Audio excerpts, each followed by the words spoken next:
Hi hello friends, നാളെ വരാൻ പോകുന്ന ഒരു അടിപൊളി എപ്പിസോഡിലേക്ക് എല്ലാവർക്കും സ്വാഗതം.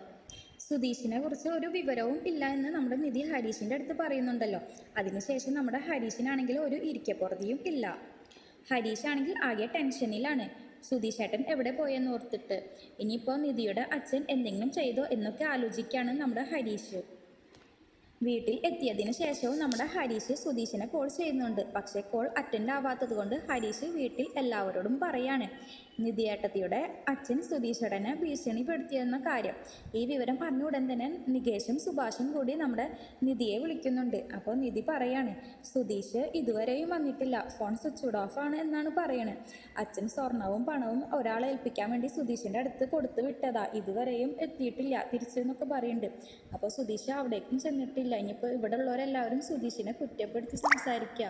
സുധീഷ് മോഷ്ടിച്ചു, സുധീഷ് ഈ പണവും സ്വർണവും കൊണ്ട് മുങ്ങിയതാണെന്നൊക്കെ പറഞ്ഞിട്ട് സുധീഷിനെ കുറ്റപ്പെടുത്തി സംസാരിക്കുന്നുണ്ട്.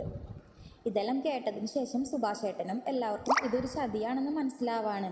നമ്മുടെ നിധിയുടെ അച്ഛൻ തന്നെയാണ് ഇതിന് പിന്നിലെന്നൊക്കെ അവർക്ക് മനസ്സിലാവുന്നുണ്ട്. നിങ്ങൾക്ക് എല്ലാവർക്കും ഈ വീഡിയോ ഇഷ്ടപ്പെടുകയാണെങ്കിൽ ലൈക്ക് ആൻഡ് ഷെയർ ചെയ്യുക, കൂടി സബ്സ്ക്രൈബും ചെയ്യുക. താങ്ക്